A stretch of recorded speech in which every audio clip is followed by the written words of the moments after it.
이 날이 많이 뜨거운데요. 우리 특별히 어르신들 중에서 집에서 더운데 고생하지 마시고 한 두세 분이 이렇게 모이면 우리 교회 구석구석에 방들이 있으니까 제일 뜨거울 땐 교회에 오셔가지고 좀 쉬십시오. 그래서 교회를 폭염 쉼터로 생각하셔서 쉬시고, 또 저녁에도 열대야 집에서 막 그렇게 잠도 못 주시고 하지 마시고, 혼자 하기는 뭐 하지만 한 몇 분이 같이 오면 좋지 않습니까? 그렇게 해서 좀 시원하게 주무시고 그 다음날 새벽에는 어떻게 해야 되겠어요?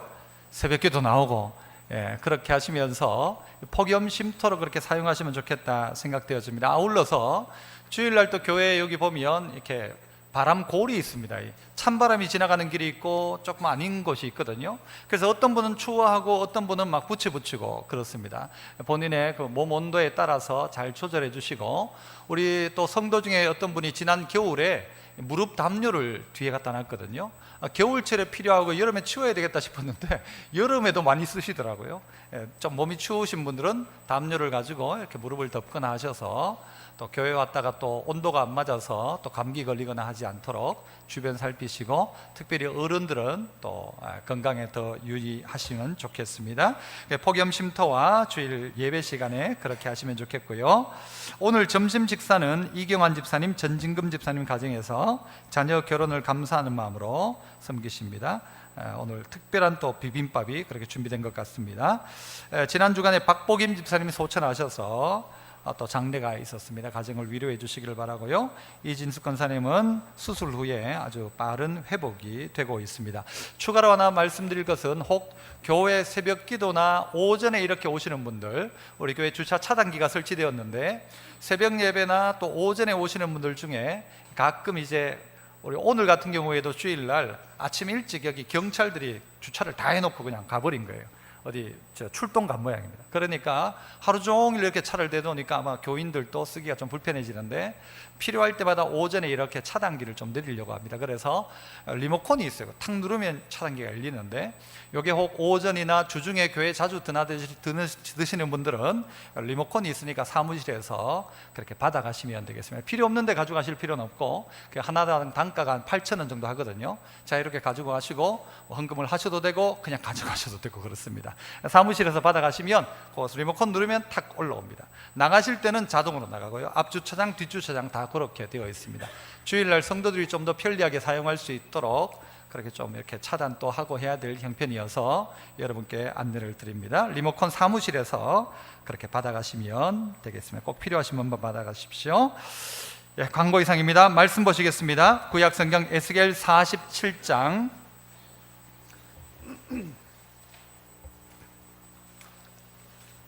에스겔 47장 6절에서 12절까지 말씀입니다. 에스겔 47장 6절에서 12절, 제가 6절 먼저 읽습니다. 교독합니다. 그가 내게 이르시되, 인자야, 네가 이것을 보았느냐 하시고 나를 인도하여 강가로 돌아가게 하시기로, 그가 내게 이르시되, 이 물이 동쪽으로 향하여 흘러 아라바로 내려가서 바다에 이르리니 이 흘러 내리는 물로 그 바다의 물이 되살아 나리라.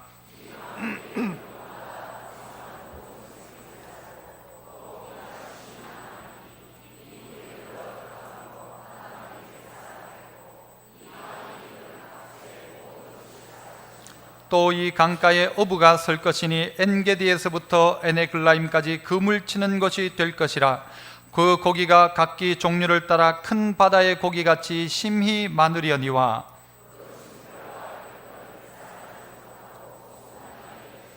같이요. 강 좌우 가에는 각종 먹을 과실나무가 자라서 그 잎이 시들지 아니하며 열매가 끊이지 아니하고 달마다 새 열매를 맺으리니 그 물이 성소를 통하여 나옴이라. 그 열매는 먹을만하고 그 잎사귀는 약재료가 되리라. 아멘. 할렐루야. 찬양대에서 찬양으로 하나님께 영광 돌립니다.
감사합니다. 예, 오늘 이 에스겔 47장을 가지고 이 강물이 흐르는 곳마다라는 제목으로 말씀을 함께 나눠보고자 합니다. 이스라엘 백성들이 범죄함으로 말미암아서 이들이 이방인의 손에 붙잡혀가게 되죠. 붙잡혀갈 때의 모습은 정말 비참한 그 자체였습니다. 붙잡혀간 뒤에 그들은 정말 소망 없는 땅, 그리고 소망 없는 사람들이 되어서 그들이 결국 했던 말이 뭔가 하면 에스겔 37장에 보면 우리 뼈들은 말랐고 우리의 소망은 없어졌고 우리는 다 멸절되었다. 이게 이스라엘의 상황이었습니다. 포로로 잡혀가서 끝난 인생이죠. 우리의 오늘 이 자리에 참석한 분들 가운데도 혹시 절망과 또 좌절 속에 있는 분들이 있습니까? 하나님께서 오늘 이 강물이 흐르는 곳마다 본문을 읽어봤습니다만 어떻게 해요? 살아나고 살아나고 살아난다, 그렇게 이야기합니다. 살 방법이 뭔가? 오늘 이 강물에 달렸다는 것입니다. 이 은혜의 강물이라고 하면 되겠죠? 우리가 어떻게 하면 내 오늘 문제들이 해결될까? 이것도 은혜에 달려 있는 것입니다. 오늘 우리의 끝자리를 파보는 게 아니라 강바닥을 판다고 해결되는 게 아니라 다시 우리의 근본적인 문제가 무엇인지를 찾아보면 오늘 우리의 신앙의 문제, 삶의 문제들도 해결될 수 있다고 생각합니다. 그래서 오늘 이 강물이 흐르는 곳마다라고 하면서 첫 번째는 한번 해봅시다. 모든 것은 성전 문지방에서 시작합니다. 모든 것은 어디서요? 성전 문지방에서 시작한다는 것입니다. 문지방 안에 있다는 것입니다. 성전 문지방, 여러분 1절을 한번 보시죠. 47장 1절 보시면, 자, 읽어봅니다. 시작. 그가 나를 데리고 성전 문에 이르시니 성전의 앞면이 동쪽을 향하였는데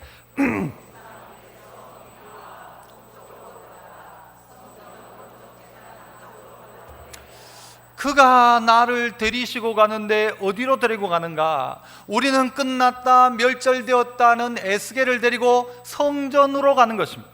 그리고 성전 문지방에서 뭘 보여주시는가 하면 거기서부터 물이 흘러나오는 것을 보여주더라는 것이죠.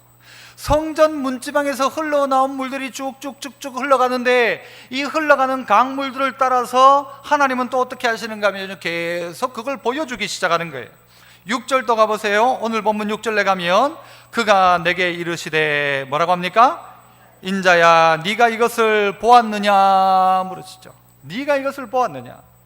하나님이 오늘 우리에게 보여주고 싶어 하는 게 있다는 것입니다. 내가 보고 싶은 거는 오늘 우리의 삶의 끝자락에 있는 절망, 멸절, 뼈가 말랐던 장면을 보는데 하나님은 어떻게 하는가 하면요, 이 에스겔에게 보여주는 것입니다. 성전 문지방을 보여주고 거기서 흘러나오는 물들이 흘러가는 강 구석구석을 하나님 보여주시는 것입니다. 그리고 그 흘러가는 자리마다 살아나고 회복되는 이 장면들을 누구에게? 에스겔에게 보여주기 시작하는 것입니다. 결국 우리가 봐야 할 것도 뭔가 하면 내 보고 싶어 하는 거 말고 우리가 진짜 봐야 할 건 뭔가 하면 누가 보여주는 거요? 하나님이 보여주는 것, 이것을 보기 시작해야 됩니다. 하나님 보여주는 것. 왜 보여주실까요? 왜 보여주실까요? 말랐고 보여주실까요? 보여주시는 이유가 있을 것 아닙니까? 너 이렇게 망한다를 보여주시는 게 아니란 말입니다. 왜 보여주세요? 이 장면을 보여주시면서 보여주는 이유는 살리겠다는 것입니다. 살 수 있는 방법을 가르쳐 주겠다는 것입니다. 그래서 그 에스겔을 데리고 그 자리로 가는 것입니다. 마치 우리가 성지순례 가면 이 자리는 어떤 기적이 있었던 자리고 이 자리는 예수님이 어떻게 하셨고 그 장면들을 보여주는 것처럼 하나님이 에스겔 손을 딱 잡고 성전 문지방으로 가서 성전 앞에서 문지방에 흘러나오는 물이 어떻게 흘러가는지를 보여주시고 그 강이 흘러가는 구비구비를 보여주시고 그 강 좌우편에 어떤 일이 벌어지고 있는지를 보여주시더라는 것입니다. 1부 때 설교를 하면서 인자야 네가 이것을 보았느냐 하니까 저 뒤쪽에서 한 분이 킥킥킥킥 웃고 계세요. 우리 교회 인자라는 분이 있거든요. 인자야 네가 이것을 보느냐 하니까 말씀이 막 자기에게 꽉 와닿는 말씀처럼 들리겠죠. 여러분에게도 오늘 이야기하고 있으면 인자야 이것이 보이느냐, 네가 이것을 보고 있느냐. 네가 진짜 봐야 될 것은 지금 안 되고 끝난 네 상황이 아니라 하나님이 보여주고 싶어 하는 거란 말이에요. 종살이 하면서 마치 뼈가 말라버린 것 같은 이스라엘의 상황이 아니라 하나님이 진짜 보여주고 싶은 것은 어디냐? 성전 문지방이다 라는 거죠. 여기에서 물이 흘러나온다는 것이죠. 그 흘러나오는 물이 흘러가는 자리마다 회복된다는 것을 우리에게 가르쳐주고 있다는 것입니다. 그러니까 문제가 어떻다가 아니라 강바닥을 파는 게 우리의 답이 아니라 우리의 답은 이 물이 어디서부터 나올 수 있는가를 봐야 한다는 것이죠. 어디서부터입니까? 성전 문지방인 것이죠. 성전 문지방. 그 문지방에서 물이 흘러나오기 시작하는 것입니다. 쓸데없는 것을 자꾸 보지 마십시오. 이스라엘의 죄가 있는데 그 죄는 뭔가? 생수의 근원인 나를 버린 것이 너희 죄다라고 이야기합니다. 어떻게 너희가 생수의 근원인 나를 버렸느냐? 그리고 그들에게 이야기하죠. 도리어 그들이 근원은 버려놓고 뭘 찾았어요? 웅덩이를 찾았다는 거예요. 웅덩이. 그런데 그 웅덩이가 어떻다고 이야기합니까? 터진 웅덩이였다라는 것입니다. 생수의 근원인 하나님 앞에는요, 생수가 계속 흘러나오니까 맑은 물이 흘러나옵니다. 그러나 웅덩이는 어떤 것입니까? 그냥 있는 물을 가둬놓은 것입니다. 그 자리에는 물이 흐리죠. 먹을 수 없어요. 그런데 거기다가 터져버린 웅덩이를 찾아가더라. 누가요? 이스라엘 백성이 그렇게 하더라는 것입니다. 우리의 문제의 해답은 뭔가 하면요, 생수의 근원으로 나아가는 것입니다. 생수의 근원. 우리가 어떻게 하면 그 성전 문지방으로 갈 것인가라는 것입니다. 여러분, 거기 흘러나왔던 물을 오늘 본문 앞부분에 우리가 읽지는 않았습니다만은 1천척을 청량하니까 발목까지 오고, 그 다음에 다시 또 1천척 청량하고 보니까 무릎까지 오고, 그 다음에는 허리까지 오고, 그 다음에는요 온몸을 잠그는 그런 물이 되었다라고 이야기합니다. 그 물이 뭐 보통 물이 아닌 것이죠. 그런데 많은 부흥사들이 다 이런 식으로 이야기를 하죠. 일면 일리가 있다고 생각합니다. 은혜를 받기 시작하는데 그 은혜가 어디까지 와요? 처음에는 발목까지 옵니다. 그냥 찰랑찰랑한 거예요. 그래서 교회를 어떻게 하는가 하면 들락날락 하는 거죠. 그냥 교회에 왔다 갔다 하는 거예요. 그냥 경상도 말로 하면 교회 댕기는 거예요. 그냥 왔다 갔다 하는 것이죠. 그런데 여기에 은혜가 조금 더 차면 어디까지 와요? 무릎까지 와요. 그 무릎은 우리가 뭘로 이야기할 수 있나요? 기도하는 거예요. 기도하는 거. 저는 그 비유가 좀 맞다고 생각합니다. 이제 교회에 왔다 갔다 하다가 무슨 맛을 나는가 하면 기도 맛을 알아요. 기도 맛을. 그래서 무릎을 이용하기 시작하는, 무릎까지 은혜가 차는 거예요. 그 다음에는요 어디까지 와요? 허리까지 왔어요. 허리는 우리가 뭘 이야기할 수 있을까요? 허리는 허리를 쓰게 봉사하는 거죠. 봉사하기 시작. 나만을 위해 신앙생활 하다가 이제 은혜가 가득 차니까요, 남을 위해서 봉사하기 시작하는 거예요. 무료급식도 하는 거예요. 전도도 하는 거예요. 봉사도 해요. 또 구제도 해요. 허리까지 오는 거예요. 나중에는 어디까지 왔어요? 이 물이 머리까지 가득 차요. 이제는 어떻게 해요? 내가 헤엄을 치는 게 아니라 그 물이 나를 이끄는 대로 움직이기 시작하는 거예요. 은혜의 강물이 흐르는 대로, 은혜가 역사하는 대로 내가 거기 따라 흘러가는 거예요. 감히 헤엄쳐서 넘어갈 수 있는 강이 아니더란 말이에요. 어떤 강인가 하면요, 그 물에 따라 흘러가는 거예요. 그 물이 흐르는 대로 따라가는 거예요. 은혜가 이렇게 가는 것입니다. 여러분은 어느 정도에 있다고 생각하십니까?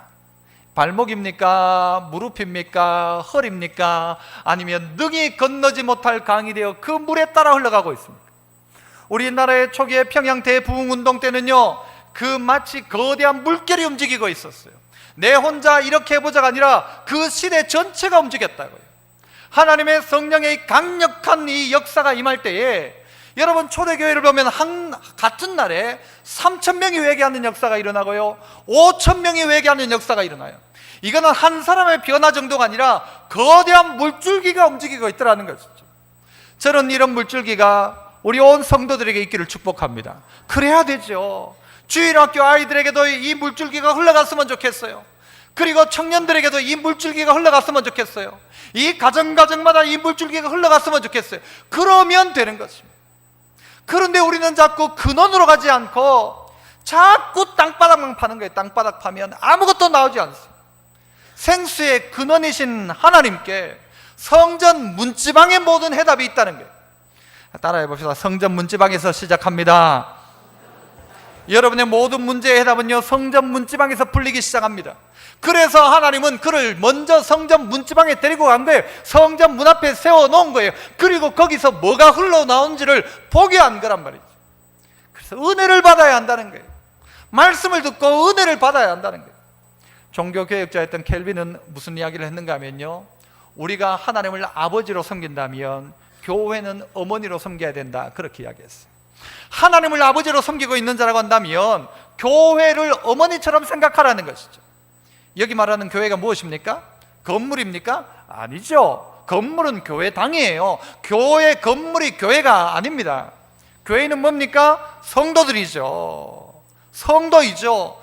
예수 그리스도를 머리로 두고 그 앞에 순종하는 하나님의 백성이 교회라는 것입니다. 그 공동체를 통하여 선포되는 말씀, 이게 우리를 살린다는 거죠. 다른 게 우리를 살리는 게 아니란 말이에요. 아이고 목사님, 돈만 좀 있으면 살 것 같습니다. 살 것 같습니다. 돈만 좀 해결되면 문제가 해결될 것 같은데 아니란 말이에요.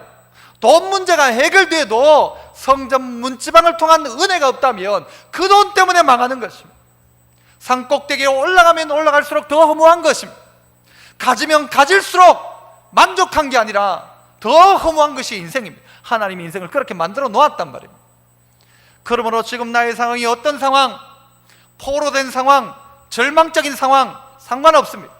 부하고 다 가지고 다 된 것 같다는 상황, 그것도 아무것도 아닙니다. 우리는 어디로? 성전 문지방으로 가야 한다는 것입니다. 그리고 거기서 흘러나오는 은혜의 강수가 나를 적시도록 해야지, 다른 건 절대 해결 방법이 되지 않습니다. 70년의 포로를 해결하는 방법, 우리가 으쌰으쌰하고 머리에 빨간 띠를 묶으면 되는가? 아닙니다. 성전 문지방에서 흘러나오는 은혜가 있어야 한다는 거예요. 은혜가. 성도들이 어떻게 해야 되는가? 은혜를 받아야 한다는 것입니다. 이 귀하고 복된 이 여름철에 각 부서마다 여름 행사를 하지 않습니까? 영아부도 계절학교 하고, 유치부도 성경학교 하고, 그리고 중고등부 캠프를 하고, 수양회를 하고, 청년들까지 합니다. 그런데 문제는 어른들이 안 한다는 거예요. 어른들은 안 해요. 남전도회가 해야 될 게 뭔가 하면요, 이 여름철 우리 은혜 받자, 이게 돼야 돼요. 은혜 받자. 요즘 뭐 우리 교회는 안 그렇습니다만 예전에 저희 고향교회는요, 여름만 됐다 하면 은혜 받자는 아니고 개 잡자 그래가지고 막 다리 밑에 가지고 개 뭐 속 걸어놓고 막, 그게 교회 제일 큰 행사예요. 제일 큰 행사, 여름 행사 중에 개 잡는 게. 그거 말고 은혜를 받자. 오늘 이 시대의 문제를 해결하는 것, 은혜 받자라는. 은혜를 받아 그 물이 어떻게 해요? 강력한 물줄기가 되어야 돼요. 이 시대에 얼마나 많은 여러분 성도들을 넘어뜨리려는 얼마나 엄청난 시도가 있습니까? 동성애 문제 심각한 문제입니다. 그리고 이슬람 심각한 문제입니다. 무슬론 심각합니다. 어떻게 이 시대 앞에 우리가 설 것인가? 먼저는 에스겔 먼저 은혜의 근원이 어디인지를 발견해야 되고, 에스겔이 발견하고 난 다음에 온 백성들이 찾아야 되는 거예요. 어떻게 우리가 은혜를 받을 수 있을까? 성전 문지방이다. 그래서 문지방을 자꾸 드나드는 거예요. 그 문지방에서 흘러나오는 물을 계속해서 확인하는 거예요. 그렇게 하면서 아하, 여기서 시작하는구나. 바꿔 말하면요, 말씀에서 시작하는 것입니다. 그 말씀을 들어야 바뀌는 것입니다. 그 말씀을 듣기 시작하면 사는 것입니다. 그러므로 여러분이 성전 문지방을 자꾸 찾아야 합니다. 예수 믿음에도 불구하고, 교회 다님에도 불구하고 아직도 발목 찰랑찰랑한 내 멋대로의 신앙에서 이제는 무릎 신앙으로, 허리의 신앙으로, 내 온몸이 은혜에 잠기는 신앙으로 바뀌어서 나가야 한다는 것이죠. 하나님, 내게 이 문지방의 은혜를 경험하게 하옵소서. 하나님, 내게도 이 성전 문지방에서 흘러나오는 은혜의 강수가 내게도 흘러서 적셔지게 하옵소서. 아무리 거기에서 대단한 게 흘러나오고 저 하늘에서 억수 같은 비가 내려도 여러분이 잔에 어떻게 하면요, 뚜껑 딱 닫아 놓으면 한 방울도 들어가지 않습니다. 한 방울도 들어가지 않습니다. 어디서 은혜를 받을 수 있을까? 내게 진짜 필요한 건 은혜다라는 거예요. 철철 넘치는 교양으로 자기를 완전히 다 그냥 다 껍데기를 다 싸고 주님 앞에도 한 번도 부르짖지를 못하는 거예요. 한 번도 부르짖지 못해요. 주님, 이렇게는 하는데 주여라고 간절하게 부르짖는 건 사라진 거예요. 아이들은 성경학교를 하는데 어른들은 하지 않는 거예요. 여러분이 여름에 여러분 우리 교회에 있는 어른들 은혜 많이 받을 수 있기를 축복합니다. 그 은혜 받아야죠. 우리 할머니들이 은혜 받아야 되고, 할매가 은혜 받아야 되고, 할배가 은혜 받아야 되고, 은혜 받아야 되죠. 장년들이 은혜 받아야 되죠. 그래서 성전 문지방을 확인하고 그 은혜가 어디서부터 왔는지, 어떻게 이 문제가 해결됐는지 나중에 본문을 보면 알 수 있잖아요. 읽었잖아요. 여러분, 그 물이 가는 곳마다 역사가 막 일어나요. 죽었던 게 살아나잖아요. 그 시작이 어디냐? 문지방부터라는, 문지방부터. 성전 문지방부터라는 거죠. 말씀부터라는, 말씀이 열리기 시작하면 인생이 열리기 시작하는 거예요. 그래서 두 번째는요, 한번 따라해 봅시다. 강물이 이르는 곳마다 다시 살아나는 역사가 일어납니다. 강물이 이제 흘러가는 거예요. 이 하나님이 에스겔을 가지고 인자야 네가 이것을 보았느냐 하시면서 이 손을 꼭 잡거든요. 다 보여주시는 거예요. 강물이 흘러가는 곳곳을 보여주시는 거예요. 8절 보십시오. 그가 내게 이르시되 이 물이 동쪽으로 향하여 흘러 아라바로 내려가서 바다에 이르리니 이 흘러내리는 물로 그 바닷물이 어떻게 돼요? 되살아나리라. 9절 이 강물이 이르는 곳마다 번성하는 모든 생물이 어떻게 돼요? 살고 또 거기가 심이 어떻게 돼요? 많으리니 이 물이 흘러 들어감으로 바닷물이 되살아나겠고 이 강이 이르는 각처의 모든 것이 살 것이고 살아나고 되살아나고 이 물이 가니까 막 살기 시작하는 거예요. 역사가 일어나는 거예요. 죽었던 자리에 일어나기 시작하는 거예요. 이게 역사라는 것입니다. 이게 역사. 은혜가 들어가니까 죽어가던 사람이 살아나요. 끝났던 사람이 살아나기 시작하는 거예요. 이게 은혜라는 것입니다. 사람 잘 안 바뀝니다. 맞습니다. 그러나 여러분, 말씀이 들어가니까 사람 바뀌어요. 알코올 중독 못 바꾼대요. 사람들은요, 의사는 뭐라고 이야기하는가 하면 알코올 중독 이건 죽어야 끝난대. 죽어야 끝난대. 너무너무 안타까워요. 죽어야 끝난대. 자기 스스로 못 끊는단 말이에요. 그런데 정말 그렇습니까? 진짜 복음이 들어가니까 살기 시작해요. 살아난 사람이 있어요. 죄 영영 끊지 못할 것 같아요. 그런데 은혜 받으니까 사람이 바뀌더라고요. 은혜 받으니까 바뀌더라고요. 주님은 이걸 보여주고 싶은 겁니다. 우리에게 살아난다, 안 끝난다, 안 죽는다, 살아난다 보여주고 싶은 거예요. 매주 토요일마다 저는 한 설교를 들으면서 아침에 설교를 듣는데 그 뒤에 보면 이 간증이 하나씩 꼭 나와요. 설교 뒤에 그 간증이 나오는데 그 간증의 지난 토요일 내용이 뭔가 하면요, 한 남자분이 중년의 남자분이 나와서 이제 자기 간증을 하는 거예요. 자기는 어릴 때 아버지가 돈 부자였는데 아버지가 사업하다가 말아먹고 아버지가 바람 피우고 해가지고 자기는 어릴 때 학교 갈 때 눈물을 흘리며 학교를 갔대요. 늘 울면서 학교 간 기억밖에 없대요. 그래가지고 어쨌든 자랐는데 결혼을 할 때가 되었는데 선을 80번 보고 난 다음에 한 명의 여자를 찾았대요. 그래가지고 결혼했대요. 그 여자 학교 어디일까요? 우리나라의 제일 좋은 학교 서울대학교를 나온 이 여자와 결혼을 했대요. 그 학교 중학교 선생님인 여자와 결혼을 했대요. 결혼을 했는데 결혼하고 난 다음에 이 남자가 아무래도 조금 뭐 하다가 좀 실패를 했던 모양이죠. 장사를 하다가 실패하고 돈 또 떼이고 막 그랬던 모양. 그러니까 이 여자가 남편을 향하여서 막 뭐라고 한 거예요. 어느 학교 나온 여자? 서울대 나온 여자. 얼마나 똑똑하겠어요. 그러니까 남편한테 꼬치꼬치 뭐 정확하게 이야기한 거예요. 당신이 이걸 잘못했고 그래가지고 못하고 그래가지고 되냐고 싸우면 저요 이거에 남자가 지지요. 차인표가 뭐 그랬다죠. 뭐 어둠이 빛을 이길 수 없고 거짓이 진실을 이길 수 없고 또요 남편이 아내를 이길 수 없다. 그 진짜 여자요 막 말하기 시작하면요 남자가 당하질 못해요. 당하질 못하는 거예요. 막 잔소리를 하니까 이 남자가 어떻게 했는가 하면 자기가 그랬대요.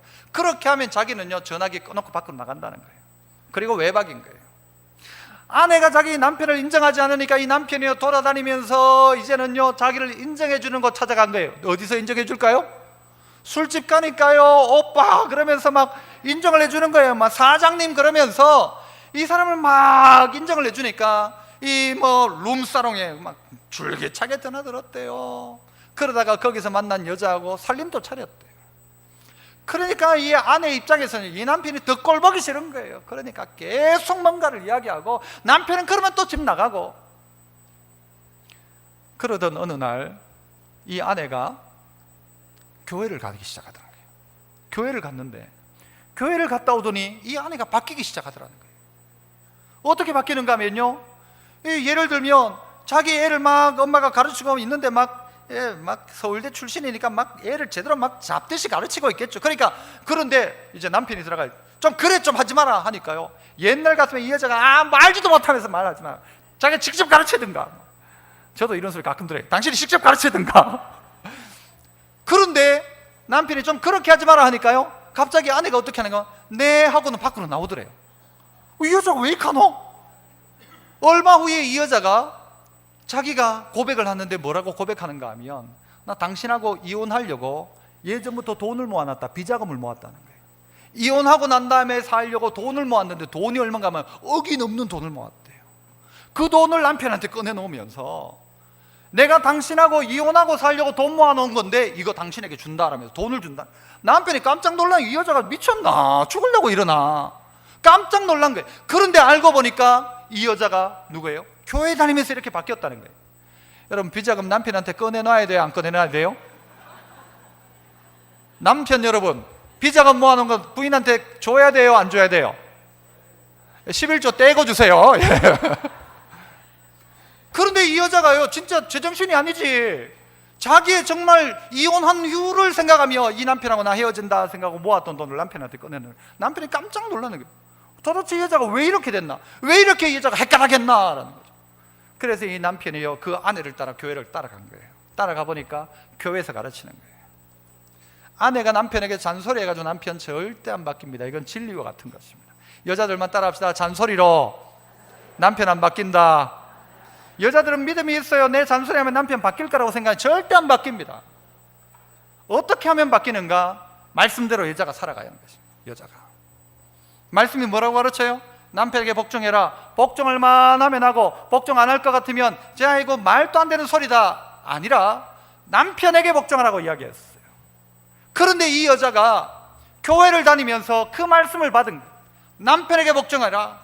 그러니까 잔소리에도 안 바뀐 남편이, 딱딱 쏴붙일 땐 집 나가던 남편이, 바람 피우던 남편이 서서히 돌아오기 시작하는 거예요. 여러분은 지금 머리로 생각할 거예요. 그 남편은 우리 남편보다 나은 모양이지, 그렇게 생각할지 모르지만 해답은 바로 이것입니다. 내가 말씀 앞에 순종할 때에 바뀌기 시작한다는 거예요. 남편도 똑같은 거예요. 왜 아내가 안 바뀌는가? 잔소리 해봐요, 안 바뀌어요. 내가 바뀌기 시작하는 거예요. 목숨처럼 아내 사랑하기 시작하면요, 아내가 바뀌기 시작하는 거예요. 하나님의 방법은 이거란 말이에요. 아들 안 바뀌어요. 어떻게 하면 아들 바뀌는가? 사랑하면 바뀌기 시작하는 거예요. 말씀이 내 안에 들어오기 시작하니까 가족이 바뀌기 시작하더라는 거예요. 그 집 아들이요, 늘 인상이 없었대요. 그냥 막 무덤덤했대요. 그 집 아들이. 그 집 아들이 뭐 말을 해도 웃지도 않고요. 왜? 남편이, 자기 아버지가 바람 피우지, 자기 엄마는 뭘 땡땡거리며 공부시키지, 아들 어쨌든 막 좋은 대학 보내겠다고 막 공부만 시키지, 이러니까 애가 그 집에서 막 머리가 아픈 거예요. 그런데 이 남편이 바뀌고 난 다음에요, 아내가 사랑스럽게 보이니까 뽀뽀를 하기 시작했대요. 그런데 남편이 아내에게 뽀뽀하는 그 장면을 보고요, 아들이 웃더라는 거예요. 이게 아버지의 마음속에 엄청난 감동이었다는 거예요. 한 번도 웃지 않던 아들이, 집에만 들어오면 인상 쓰던 아들이 아버지가 아내에게 뽀뽀를 하니까 애가 바뀌어가지고 씩 웃기 시작하더라는 거예요. 어디서부터 시작하는 것입니까? 한 사람이 말씀 앞에 반응하기 시작하니까, 아내 한 사람이 말씀대로 살아보자 그래. 꼴보기 싫은 남편이지만 복종해보자. 말도 안 되는 남편, 바람 피운 남편이지만 내가 그 앞에 복종한다. 여러분, 저의 이 말에 벌써 반감을 가진 분도 있을지 몰라요. 말도 안 되는 소리 하지 마십시오, 목사님. 한번 살아보라고. 목사님, 내보고 살아. 내가 왜 살아, 그 사람하고. 살아보고 이야기하라고. 아니에요. 성경은 살아보고 이야기가 아니라 남편에게 복종하라 가르쳐. 남편 보고 아내 사랑해라 라고 가르치고 있어요.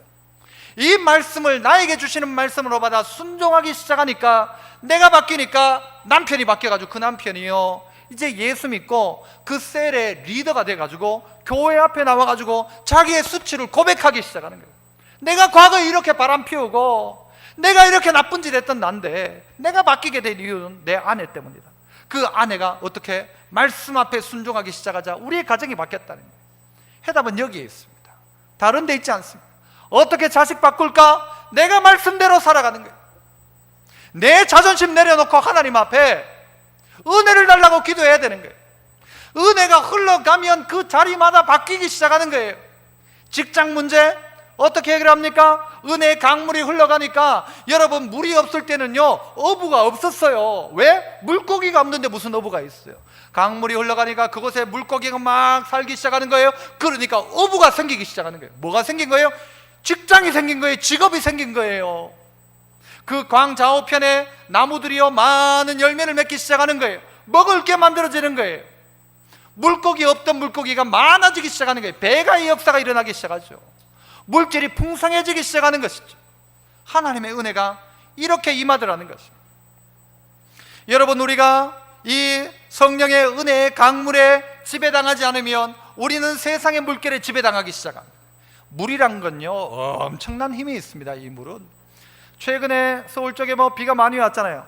제 친구가 전화가 왔어요. 뭐라고 하는가 하면 자기 교회 옆에 산이 있었는데 그게 요번 비에 산사태가 나가지고 그 흙이 다 쓸려 내려와가지고 교회 옆에 벽을 밀어버린 거예요. 그래가지고 오늘 그 교회는요 그 교회에서 예배도 못 드려요. 알고 보니까 그 SH공사가 그 축대 공사를 하면서 비물 몇 개를 박아야 되는 그걸 안 박고 대충 싸놓은 거예요. 그러니까 비가 오니까 그 물이 그냥 확 하면서 흙을 전부 밀어쳐가지고는 산사태가 난 거예요. 그 정도로 물의 힘이 세다는 거죠. 이 물은요 계속 나오기 시작하면요 결국은 차는 것입니다. 발목, 무릎, 허리 다 채울 수 있는 것입니다. 이 성령의 은혜의 물은 멈추지 않는다는 거예요. 내 배에서 생수의 강이 흘러나리라 주님 말씀하셨잖아요. 내 배에서 흘러나온다. 예수 그리스도가 생수란 말이에요. 그런데 이 생수가 흘러가지 않으면 거꾸로 어떻게 되는가 하면요 이 물이 점점 약해지면 다른 물이 우리를 침범하기 시작. 세상의 물결이 우리를 침범한다는 거죠. 내가 은혜 안 받으면 은혜 안 받는 상태로 가만히 있는 게 아니라 세상 물이 우리를 지배하기 시작한다는 거예요. 가만히 있는 건 없다는 말입니다. 은혜의 지배를 받든가 세상의 지배를 받든가 둘 중 하나란 말이에요. 은혜의 강물이 흘러가면 살아나는데 세상의 물이 들어오면 죽기 시작하는 거예요. 저는 참 신기한 게 건물 있잖아요. 집을 새로 지어도 그냥 다 이렇게 아무도 살지 않는 집인데 어느 날 거기 들어가 보면 누가 살고 있어요? 거미가 살고 있어요. 거미가 집을 지어놨어요. 거미한테 집 비밀번호를 가르쳐 준 적도 없는데 거미가 들어가지고 거미줄을 쳐놓아요. 벌레들이 다녀요. 가만히 사람 살지 않는 집, 소재하지 않는 집, 거기는요 벌레가 다 들어와요. 날마다 쓸어야 돼요. 날마다 닦아야 돼요. 그러면 된다는 거예요. 습기가 차기 시작해요. 물은 높은 곳에서 아래로 내려갑니다. 그러면서 가득가득 채우게 되어 있습니다. 그러니까 물의 수위가 처음 흘러나오는 그 자리가 어디냐가 중요한 거예요. 밑에서 그런 게 아니라 위에서 흘러내려오는 거예요. 그 우리를 가득 채울 수 있다는 거죠. 그 은혜가. 아니면 우리는 세상에 의해 도리어 영향을 받게 되는 거죠. 세상을 교회처럼 만드는 게 아니라 교회를 세상처럼 만들고 마는 거예요. 예수 믿는 사람이 세상에 영향을 주는 게 아니라 영향을 도리어 받고 끝나버린다는 거죠. 노아가 만들었던 방주에 어떻게 합니까? 그 모든 틈을 역청으로 다 메워야 되죠. 왜? 그 물이 들어오지 않도록, 세상 물이 들어오지 않도록, 은혜의 강물 가운데만 있도록. 여러분 생각해 보십시오. 여러분 개인 각자가 은혜를 받지 못하면 여러분 다음 세대를 한번 생각해 봐요. 주일학교 생각해 보고 청년들을 생각해 보세요. 어떻게 살아갈까 애들이? 여러분 자녀가 여러분이 없다면 그 자녀가 교회 잘 다닐 것 같습니까? 여러분 어떤 생각 가지세요? 중년들, 우리 딸 우리 아들이 내 없으면 교회 잘 다닐까? 내하고 내 있을 때는 교회 오고 내가 가라고 하니까 교회 가는데 내가 없고 내가 죽고 나면 얘 교회 다닐까? 자발적으로 다닐까? 본인의 신앙 가지고 신앙생활 할까? 여러분 좀 고민스럽지 않습니까?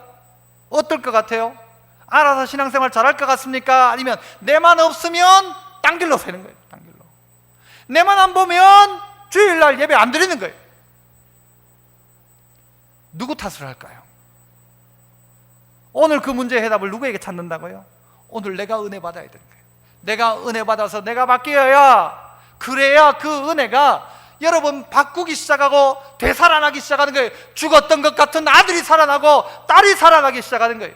남편 아내가 살아나기 시작하는 거예요. 어디에? 이 강물이 흐르는 곳마다, 흐르는 곳마다. 안 흐르면 역사 없어요. 그런데 흐르면 그 자리에 역사가 일어난다는 거예요.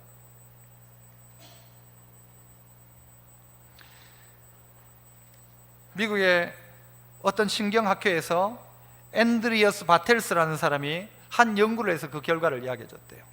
그 뭐냐면 이 MRI를 가지고 이 뇌 자기 공명 영상 장치라고 하죠. 그걸 가지고 이 사진을 쭉 찍으면서 이 사람이 언제 이 몸에 원활하게 피가 잘 도는가를 조사를 한 거예요. 자기 아내를 보여주고 또 한쪽에는 그 이상한 여자를 하나 보여주고 이렇게 한 거예요. 언제 더 건강할까요? 언제 더 건강할까요? 갑자기 막 아내를 보면 열이 막 팍 뻗치고 그럴까요? 그 조건은 뭔가 하면 사랑하는 아내를 보여줄 때 훨씬 피가 잘 돌더라는 게 혈류가.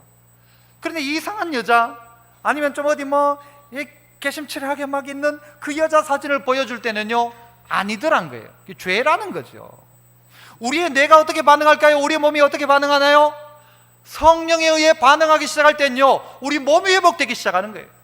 그러나 죄에 반응하기 시작할 때는요 우리 몸도 알아 이건 아닌데 이러면 안 되는데 그거 하면 결국은 자기 몸도 그렇게 반응하는 거예요. 은혜의 강물이 흐르기 시작하는 그 자리에 회복되는 역사가 일어납니다. 회복이 여기에서 일어난다는 거예요. 은혜를 향하여 나아갈 때, 하나님 앞에 나아갈 때 그 은혜가 시작되니까 사람이 막 살아나기 시작하는 거예요.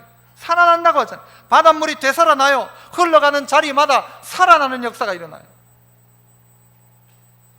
어느 정도로 어떻게 살아나고 어떻게 되는가. 마지막으로는요 한 번 더 따라합시다. 강물이 흐르는 곳마다 약재료가 될 것입니다. 중간에 뭔가 좀 생략이 나죠. 강물이 흐르는 곳마다 거기에 뭐가요? 만들어진 결과물들, 그래서 나무에 열매가 맺히고 그 열매와 함께 이파리가 있는데 그 이파리는 약재료가 될 것이다. 오늘 본문은 그렇게 이야기하죠. 그런데 이 강 좌우편에 있는 곳마다, 그 좌우편에 이 강물에 의해 영향받는 것마다 어떻게 되어지는가? 열매들이 맺혀지고 그리고 그 열매의 삶을 통해서 약재료가 될 것이다 라고요. 약재료가 될 것이다. 약재료가 된다는 말이 뭐예요? 고친다라는 거죠. 사람이 살아난다는 말이에요. 은혜가 들어가니까 사람이 바뀌는 거예요. 저 사람이 은혜를 받으니까 안 그랬던 사람인데 은혜를 받으니까 사람이 부드러워지기 시작하는 거예요. 그 사람에게 은혜가 들어가니까 죄를 끊기 시작하는 거예요. 끊으라 해서 끊겨지는 게 아니고요 은혜 받으면 끊겨지는 거예요. 은혜 받으면 그거 먹지 마라 한다고 되는 게 아니고 배부르면 안 먹는 거예요. 그게 다른 걸로 배부르지 말고 은혜에 배부르면 되는 거예요. 그래서 그 강물이 흘러가니까 약재료들이 되는데 이게 우리의 간증이란 말입니다. 내게 일어난 하나님의 역사를 간증하니까 그 이야기를 들었던 사람이 어떻게 돼요? 고쳐지기 시작하는 거예요. 내게 일어났던 내 아픔과 눈물과 사건을 이야기해 주니까 그걸 들었던 사람이 바뀌기 시작하는 거예요. 이 역할을 누가 하는가? 그리스도인이라는 것입니다. 누가 해야 되는가? 에스겔이 해야 되는 것입니다. 내게 일어난 하나님의 역사, 이것을 이야기하기 시작하는 거예요. 그러니까 주변 가운데 역사가 일어나요. 그런데 이 강물이 아무리 흘러가도 변화되지 않는 사람들이 있습니다. 11절을 한번 보실까요? 11절 같이 한번 읽습니다. 같이 시작.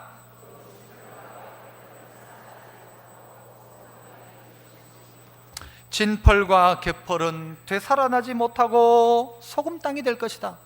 진펄과 개펄이 어디 있어요? 바닷가에 있잖아요. 바닷가에. 그런데 문제는 뭔가 하면 그 물이 영향을 미치지 못하는 진펄과 개펄은 어떻게 된다고요? 소금 땅이 될 것이다. 다시 회복되지 못한다. 다시 살아나지 못하고 그 진펄, 그 개펄은 뭐가 되느냐? 소금 땅이 될 것이다. 왜? 뭐가 들어가지 못하니까요? 은혜의 생수가 그리로 들어가지 않으니까. 교회에 아무리 다녀도 그 말씀이 내게 적셔지지 않으면 그 사람은 변화가 없는 거예요. 오늘 말씀을 들을 때 이게 하나님이 내게 주는 말씀으로 듣고 그래 맞다, 내가 나가야 될 것은 성전 문지방이다. 거기서 내 삶의 해결책은 다 거기에 있다. 그리고 그 물이 흘러가는 자리마다 살아난다. 우리 가정 살아나고 이 나라 이 민족 살아난다 하면 되는데 그 말씀을 받을 때 내게 주는 말로 받지 않는 거예요. 그런 심령에게는 진펄과 개펄과 같아서 되살아나지 못하고 소금 땅이 될 것이라는 거예요. 무슨 이야기를 하는 거예요? 진펄과 개펄에는 물이 흘러가지 않습니다. 그러니까 성령이 그 가운데요 역사하지 않는 거예요. 역사하지 않는 거예요. 이야기했지만 아무리 비가 와도 뚜껑 닫아 놓으면 한 방울도 들어오지 않는 것처럼 은혜가 흘러가고 있는데 그 은혜에 그 물줄기에 타지 않는 거예요. 물줄기에 뛰어내리면 그 물줄기와 함께 움직이기 시작하는데 그 물에 나를 담그지를 못하는 거예요. 이번 여름에 여러분 모두가 은혜 받는 자리로 가야 합니다. 그렇죠? 어디 저 냇가에 좋은 물 따라가가지고 계곡도 가야 되겠죠. 계곡에서 생각해야 됩니다. 이 물은 어디서부터 올까? 은혜의 생수는 어디서부터 올까? 성전 문지방이다. 바꾸면 말씀인 거예요. 말씀이 운행하고 은혜가 운행하고 성령이 운행하시는 거예요. 거기에 해답이 있다는 거죠. 소성되지 못하는 땅, 결국은 어떻게 됩니까? 무기력함만이 남는 것입니다. 왜 인생이 재미가 없는가? 소생의 역사가 없는 거예요. 사람 살리는 역사가 없는 거예요. 내게 일어난 변화가 없는 거예요. 늘 똑같은 거예요. 왜 똑같나요? 말씀대로 살려는 시도를 안 하니까 그런 거예요. 말씀대로 한번 살아보자. 그러면 바뀌기 시작합니다. 내가 먼저 바뀌고 내 주변이 바뀌고 내 환경이 바뀌고 거대한 물줄기가 바뀌고 결국은 바다가 바뀌는 거예요. 소금 땅에는요 성장도 없습니다. 변화도 없습니다. 소금 땅은 늘 그대로예요. 아무것도 바뀔 수가 없어요. 바꿀 수도 없어요. 소금 땅 아무것도 나지도 못해요. 오랜 시간이 가도 시간만 갈 뿐이에요. 해답은 어디에 있는가? 성전 문지방에서 흘러나오는 그 생수에 있습니다. 성도 여러분, 이번 여름에 기억하십시오. 어떻게 하면 은혜 받을까? 어떻게 하면 내가 은혜를 받을까? 어떻게 하면 이 은혜의 강물이 흐르는 곳마다 일어나는 변화를 나도 한번 경험할 수 있을까? 그래야 하지 않겠습니까? 주일학교도 이 변화가, 우리 청년들에게 이런 변화가, 힘든 가운데 남편과 아내의 문제 가운데 있는 분이 할지라도 이 변화가, 자식과 부모 사이에 문제가 있는 분, 이 변화가, 어른과 또 나 사이에 문제가 있고 관계 속의 문제, 사업의 문제, 수많은 문제가 있다 할지라도 그 문제 그대로 두고, 원리적인 이야기지만 은혜의 강수가 흘러나오는 그 자리, 성전 문지방이 우리 인생에 달렸다는 사실을 기억하고 그 자리에 가서 은혜 받고 일하고 은혜 받고 회복을 시도하고 은혜 받고 여러분의 인생길 걸어가시기를 축복합니다. 기도하겠습니다. 은혜로우신 하나님 아버지, 감사합니다. 저희들 이 땅을 살아가며 수많은 어려움 가운데 살아가지만 우리의 해답이 내 손가락 끝에 있는 것이 아니라 성전 문지방에서 시작한다는 사실을 기억하고 은혜 받는 저희들, 은혜의 자리 가운데 나아가는 저희들 되어 발목, 무릎, 이제는 허리를 넘어서 그 은혜가 나를 주장하는 그런 복된 길 걸어가는 우리 모두가 될 수 있도록 도와주옵소서. 예수님 이름으로 기도합나이다. 아멘.